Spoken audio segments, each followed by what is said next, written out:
Hey guys, this is Grasket. In this video, I'm going to show you how to study one of the trickiest spots in the game three. Is out of position. I say this is a spot where we can also kind of simplify strategies, but is difficult to play out of position. And Poker Academy help us to study this situation pretty fast.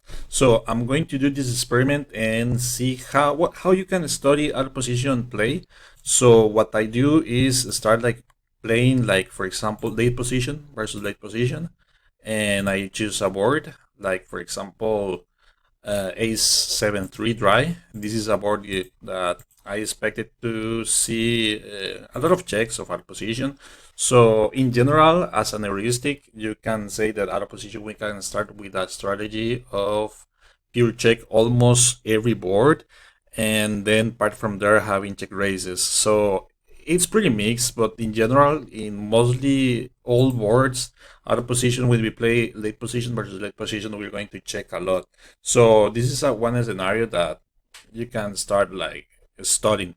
Other, for example, is okay. Now I want to study how are the heuristics of out of position, but early position versus early position versus late positions and this kind of board. So in this same situation but now with different boards, what are the heuristics in this also kind of dry board where the bottom has a lot of ace x too. But yeah, so in this scenario we can see that right now we are betting a little bit more, but not too much. So the ideal thing is try to find what boards are the best for our position. In this kind of situation, I think is like paired boards like this. This is the words like out of position, early position versus versus bottom is going to be betting the most, and the lower frequency. Now you can see it's like mixed sizes, but we are betting ranges. Are for example, I think like ace 5, where bottom has a lot of two pairs, has sets, has straights, and whatsoever. So you can study this as GTO playing EP versus EP, like LP, sorry, versus late position. So bottom cutoff, stuff like this, and then early position versus late position, and then early position versus early position, so you can graph some heuristics.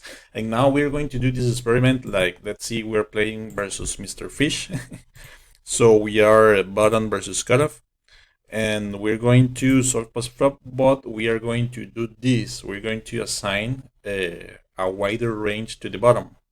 So here I play a little bit with the ranges, and as I say, we're going to play with versus a guy that is playing a lot of hands, playing a lot of suited hands, a lot of trashy hands. So yeah, we can expect a lot of trashy hands in his range. So for example, if we are playing online, or if we are playing live and we see a guy that is pretty laggy or lag, lose aggressive, or just lose passive, calling a lot. So now we can see that in this board where we are checking GTO like 60% of the time now versus Mr. Fish, we are cbetting range. So this again, in the logic and the theory of the game makes perfect sense, because the sizings and the frequency of the betting are determined by the equity distribution. So if we're playing versus Mr. Fish that has a lot of hands, we can get a lot of full equity and we can have a lot of full equity and value.